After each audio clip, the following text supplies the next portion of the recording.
말씀 앞에서 경외함으로 주께 오늘 마태복음 25장 10절에서 17절까지의 말씀 가지고 지금 시작하라 라는 말씀으로 은혜를 나누고자 합니다. 처음이 있고 과정이 끝이 있는 거예요. 그러면 그 사이를 살고 있는 우리는 종말을 살고 있는 겁니다. 종말을 향해서 가는 거죠. 지난주에 그래서 우리는 신랑 되신 주님께서 우리와 함께 거할 처소를 예비하러 하늘나라에 가시고 그 처소가 다 완공되면 그러면 이 땅에 오셔서 심판하시고 우리를 맞아 들이신다. 이렇게 지난 주일에 말씀드렸습니다. 그래서 신랑 되신 주님께서 언제 오실지 모르니까, 처소가 언제 완공돼서 언제 올지 우리가 모르니까 우리는 항상 깨어 있어야 된다. 이렇게 말씀 나눴습니다. 그러면서 이제 깨어 있어야 된다라고 할 때 깨어 있으라라는 이 말씀은 지난 주일에 우리가 열 처녀의 그 비유를 들어서 기름을 준비하는 것, 그것이 깨어 있으라라는 말씀이다. 우리가 말씀 나눴습니다. 근데 이제 이어서 25장 이제 오늘 본문으로 넘어오면서 곧바로 열 처녀의 비유가 바로 이어지고 있는 것이죠. 그래서 오늘 말씀은 지난주에는 신랑을 맞을 준비를 기름을 준비하는 그 마음으로 깨어서 준비해야 되는데, 그러면 오늘 말씀으로 들어오면서는 그 준비를 구체적으로 어떻게 해야 하는가, 그것에 대해서 오늘 말씀을 나누려고 합니다. 신랑을 맞을 준비를 하는 그런 열 처녀의 비유, 그리고 이어서 무슨 비유가 나옵니까? 달란트의 비유가 나옵니다. 이것을 통해서 구체적으로 우리가 기름을 준비하기 위해서 어떻게 해야 하는지 오늘 말씀을 나누려는 것입니다. 자, 이제 그러면 우리가 열 처녀의 비유는 잘 알고 있습니다. 신랑이 오시는 그날 열 처녀가 등을 가지고 불을 켜놓고 신랑 맞을 준비를 하다가, 신랑 맞을 준비를 하고 있는데 열 처녀 모두가 어떻게 합니까? 잠을 자고 있는 거예요. 졸고 있는 겁니다. 잠을 자고 있어요. 그런데 슬기로운 다섯 처녀만 자고 있는 게 아니에요. 또는 어리석은 다섯 처녀만 자고 있는 게 아닙니다. 자, 열 처녀 모두가 다 졸고 있어요. 슬기로운 다섯 처녀만 안 졸고 있는 것도 아니고, 어리석은 다섯 처녀가 졸고 있는 것 아니에요. 둘 다 졸고 있어요. 그런데 저 멀리서 야, 신랑이 온다, 이 소리가 들렸어요. 그러니까 신랑이 온다는 소리를 듣고 졸고 있던 이 열 처녀가 같이 또 잠에서 깹니다. 잠에서 같이 깨가지고 보니까 불을 이제 켜놨는데, 등에 불을 켜놨는데 보니까 어리석은 다섯 처녀에게는 기름이 이제 거의 다 떨어지는 거예요. 기름이. 그래서 이 어리석은 다섯 처녀는 기름을 사러 이제 동네로 나갑니다. 그러나 기름이 충분한 슬기로운 다섯 처녀는 그 불을 가지고, 등을 가지고 신랑을 맞으러 나가죠. 그래서 신랑을 맞이해서 혼인잔치로 들어갔더니, 들어가고 나서 곧바로 혼인잔치의 집의 문이 닫힙니다. 이제 혼인잔치, 신랑이 왔으므로 혼인잔치가 시작되는 거예요. 그러니까 문이 완전히 닫힙니다. 그리고 슬기로운 다섯 처녀도 함께 들어가서 혼인잔치에 참여합니다. 그러나 기름을 사러 갔던 어리석은 다섯 처녀는 어떻게 됩니까? 찾아와서 다시 와서 문을 열어달라고 해도 열어주지 않습니다. 이제 그게 열 처녀의 비유입니다. 그런데 우리가 생각해 볼 것은 슬기로운 다섯 처녀도 졸고 있었고 또 어리석은 다섯 처녀도 졸고 있었어요. 그러니까 여기에서 구원을 받을 그 조건에는 잠을 자지 않았기 때문에 슬기로운 다섯 처녀는 구원을 받고 또 잠을 자고 있었기 때문에 어리석은 다섯 처녀는 구원을 못 받고 한 것이 아닙니다. 우리는 그것에 대해서 오해를 하면 안 돼요. 슬기롭다는 것은 미리 신랑이 밤 늦게라도 올 것을 대비해서 기름을 미리 충분히 준비했다라는 것에 있는 것이지, 깨어있으라 하니까 물리적으로 잠을 자지 말라니까 저렇게 잠을 자가지고 구원을 못 받는다, 이렇게 생각해서는 안 된다는 겁니다. 우리가 성경을 그래서 잘 읽어야 되는 이유가 그겁니다. 깨어있으라 라는 의미는 그래서 물리적으로 잠을 자지 말라는 것이 아니라 무엇인가 거기에 담겨진 어떤 의미가 있겠구나 하는 것을 우리가 알 수 있는 것입니다. 자, 혼인잔치에 참여를 해요. 슬기로운 다섯 처녀가 혼인잔치에 참여를 하고, 반면에 어리석은 다섯 처녀는 혼인잔치에 참여를 하지 못합니다. 그러면 구원을 받은 5명 또는 구원을 받지 못한 이 5명의 조건은 뭐냐면, 구원의 조건, 그것은 뭐냐면 신랑이 오기 전부터 우리는 준비하고 있어야 된다는 거예요. 뭐를? 기름을.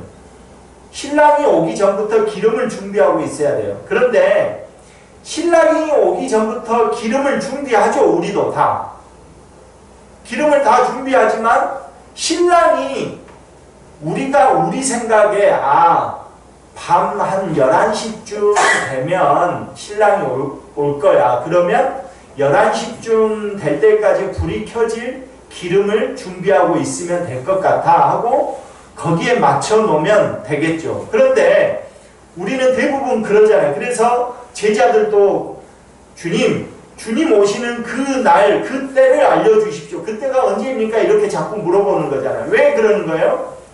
기름을 충분히 준비하지 않고, 주님이 11시쯤, 신랑이 11시쯤 오면 그때에 맞춰서 기름을 준비해 놓으면 참 삶이 평안하고 또 이렇게 애쓰지 않고 그래도 되겠거니라고 생각하기 때문에 그런 걸 물어보는 거예요.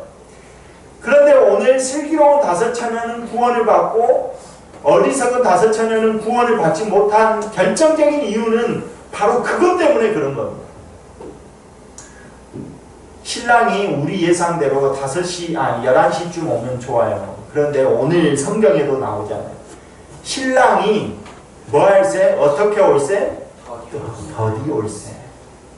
신랑이 오는데 11시까지 딱 맞춰서 오면 좋아요. 그런데 더디 오는 거예요. 그러니까 좋은 거죠. 더디 오니까 졸았어요. 그러면 11시 한 5분에나 오면 그래도 불이 기름이 간당간당하니까 그래도 괜찮을 것 같은데, 그때에 맞춰서 오지를 못하고 신랑이 새벽 2시에나 온 거예요. 그러니까 어리석은 다섯 처녀의 기름은 이제 바닥이 난 거죠.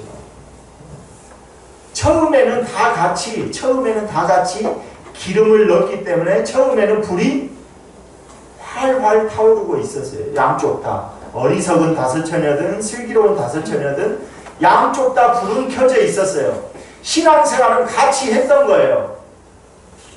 그렇죠? 신앙생활은 같이 했어요. 또 같이 살았고 같이 잠까지 잤어요. 그런데 신랑이 더디 오는 순간, 그 한순간 때문에 어느 사람들은 구원을 받고 어느 사람들은 구원을 받지 못합니다. 우리가 고난 받으면 그런 것 많이 있잖아요. 우리가 고난 받을 때 주님 좀 빨리 이 고난이 해결되어졌으면 좋겠습니다 라고 우리가 기도하죠. 그런데 그 우리가 기도할 때 정확하게 주님 오늘 주일이니까 주일 딱 예배 끝나는 시간에 딱 맞춰서 모든 것이 해결됐으면 좋겠습니다 하고 기도를 했어요. 그런데 그렇게 돼요, 안 돼요? 그렇게 되면 신앙을 안 가질 사람 없죠? 그러죠. 근데 그렇게 안 되는 경우가 있는 거예요. 그러죠? 그렇게 안 되는 경우가 있어요.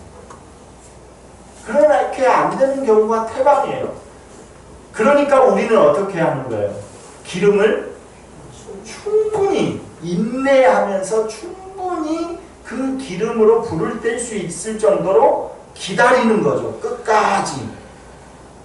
그런데 그 고난을 인내하지 못하고 기다리지 않으면 기름이 바닥이 나죠. 신랑이 딱 11시에 와야 되는데 11시에 안 와. 주일 예배 마치면 모든 문제가 다 해결됐어야 되는데 해결이 안 돼. 그러면 우리가 준비해 놓은 기름은 딱 끊어져 버리는 거죠. 그러면 그때 이제 신랑이 오게 됐을 때 우리는 그 기름을 준비하기 위해서 어떻게 해야 돼요? 저 철물점 가서 뭐 도구도 사고 또 주유소 가가지고 다시 등유도 받고 해가지고 와야 되는 거잖아요. 그 시간에 신랑이 들어와 버린 거예요. 문이 잠기는 거예요. 지금 그 이야기를 하고 있는 겁니다. 그러니까 우리는 어떻게 해야 되겠어요? 기름을 미리 그것도 충분히 준비를 해야 됩니다. 준비돼야 준비된 사람이 쓰임을 받는 거죠. 그러죠? 농구 선수를 발탁할 때 고등학생 선수들을 발탁할 때 전혀 생뚱이 아무것도 못해. 그냥 정말 인재 초보야. 그 학생이 있고 또 한쪽은 모든 게 준비되어 있어. 뭐 드리블도 잘하고 시야도 넓어서 어시스트도 잘하고 그리고 슛 감각도 있어서 슛을 잘 보고 그런 애가 있어요. 둘 중에 누구를 뽑을 거예요? 뒷사람을 뽑을 거예요. 당연히 준비된 사람이 쓰임을 받는 거예요. 우리도 또 마찬가지예요. 준비된 사람을 주님이 사용하시지 아무것도 준비 안 된 사람에게 너무나 넘친 복을 주더라도 그것이 화가 될 것이고 너무 안 줘도 그것이 화가 될 것이고 그러잖아요. 자, 그렇다면 그러면 우리는 기름 준비를 지금부터 미리 충분히 해야 되겠구나 알 수 있죠. 열처녀의 이 비유 다음에 나오는 게 뭐냐면 오늘 본문에 나오는 비유가 뭡니까? 또 하나가 달란트 비유입니다. 이 달란트 비유를 말씀하시는 것은 무엇이냐면 지금 준비하라는 거예요. 준비해야 된다는 건 알아. 우리가 미리 잘 준비해야 되겠구나 라는 것은 이제 알았어요. 그런데 이 달란트 비유에서는 지금 준비하라는, 지금 시작하라는 거예요. 왜 그 말씀을 하시냐면 우리 본문 16절을 한번 같이 읽어볼까요? 본문 16절입니다. 함께 읽겠습니다. 5달란트 받은 자는 바로 가서 그것으로 장사하여 또 5달란트를 남기고 5달란트를 받은 사람이 어떻게 했다고요? 바로 가서 받자마자 가서 장사를 했다는 겁니다. 1달란트 받은 사람은 어떻게 했을까요? 2달란트 받은 사람도 똑같이 5달란트 받은 사람처럼 바로 가서 장사를 했어요. 1달란트 받은 사람은 어떻게 했습니까? 네, 땅에 묻어뒀습니다. 땅에 묻어뒀어요. 아무것도 준비를 하지 않았어요. 이 두 부류의 차이가 뭔지 아시겠습니까? 달란트를 받자마자 장사하러 나가는 그 5달란트와 2달란트 받은 그 종은 누구와 연결할 수 있겠습니까? 앞에 열처녀의 비유 중에서 슬기로운 5처녀와 비교할 수 있습니다. 지금 미리 다 충분히 준비해 놓은 그 슬기로운 5처녀 그리고 5달란트, 2달란트를 받자마자 곧바로 가가지고 장사를 시작하는 이 종들하고 연결을 지을 수가 있는 것이죠. 그런데 그 사람들이 어떻게 해요? 혼인잔치에도 들어가고 또 칭찬도 듣는 거죠. 한 달란트 받은 사람은 땅에 묻어뒀어요. 그리고 주인이 왔어요. 주인이 와가지고 말을 이제 결산을 해요. 근데 이 종이 뭐라고 합니까? 한 달란트 받은 종이, 주인은 내가 너무 무서워가지고 땅에 이거 잃어버리면 안 되니까 땅에 잘 묻어뒀다가 지금 가지고 옵니다. 그렇게 말을 합니다. 그때 주인이 하는 말이 있잖아요. 진짜로 네가 나를 무서워했다면 땅에다가 묻어두는 것이 아니라 은행에다 맡겨가지고 그 이자라도 가지고 와야 되는 것 아니냐.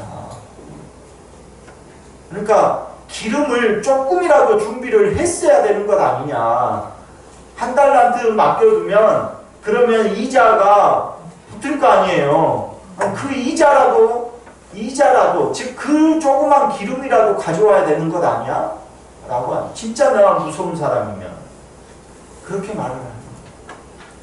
이 한 달란트라고 하니까 돈이 아무것도 아닌 것처럼 여러분 생각하지 마세요.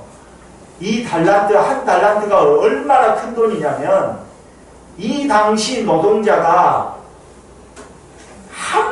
그러니까 하루도 쉬지 않고 일을 해가지고 그 돈을 다 저축한 기간이 30년이 돼야 한 달란트 벌어요. 그러니까 어마어마한 큰 돈이에요. 5달란트 받고 2달란트 받고 나는 한 달란트 받으니까 한 달란트밖에 안 받았네. 이렇게 생각하면 안 되는 거예요. 어마어마한 큰 돈이에요. 그러면 이 어마어마한 큰 돈을 은행에 맡기면 어떻게 되겠어요? 이자가. 그렇죠. 적어도 11시에 신랑이 온 다음에 11시까지 기름을 뗄 수 있는 그 정도의 이자는 나오겠죠. 그런데 그것도 안 한 거예요. 그것도.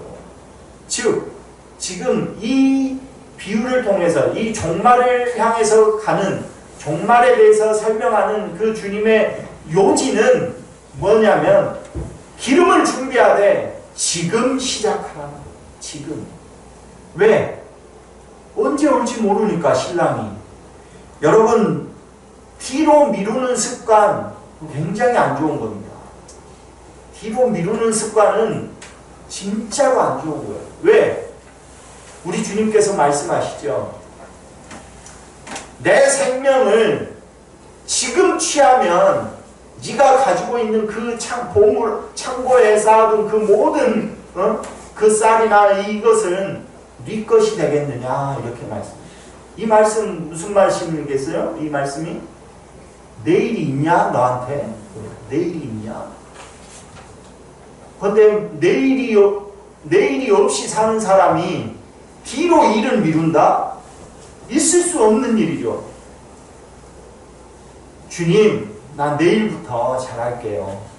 내일이 없는 사람이 내일 잘할게요 이렇게 말하는 것처럼 우스운 것 없지 않아요? 주님이. 그러면서 25장 마지막에 무슨 비유가 나오냐면 양과 염소의 비유가 나옵니다. 그때부터 지금부터 열심히 기름을 준비했던 사람은 양으로서 구분되어지고 지금부터 열심히 준비하지 않은 사람은 염소로 구분이 돼요. 그래가지고 염소는 하나님 나라를 상속받지 못해요. 양으로 구분돼서 양끼리 있는 곳은 하나님 나라를 상속받죠.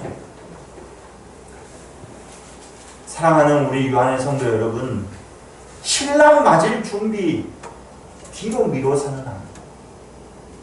우리 습관적으로 뒤로 미루는 사람들 있죠. 내일 하면 돼. 내일이 없다니까요. 내일이 없습니다. 오늘 하지 않으면 내일은 없습니다. 지금 준비하지 않으면 다음을 기대할 수 없어요. 다음을. 예수님께서 말씀하셨잖아요. 내 생명을 오늘 내가 걷어가면 지금 그 창고에 쌓아둔 것이 누구 것이 되겠냐. 우리 모두 지금 시작합시다. 신랑이 오는 길을 밝힐 기름을 준비하는 것, 그 기름을 준비하는 것은 뒤로 미룰수록 양이 적어질 수밖에 없다니까요. 우리가 슬기로운 다섯 처녀가 되고 싶어도 뒤로 미룰수록 어리석은 다섯 처녀 쪽으로 계속해서 갈 수밖에 없는 거예요. 왜? 신랑은 더디 올 것이니까. 그러죠? 신랑이 언제 올지 모르니까 우리 모두 지금부터 시작합시다.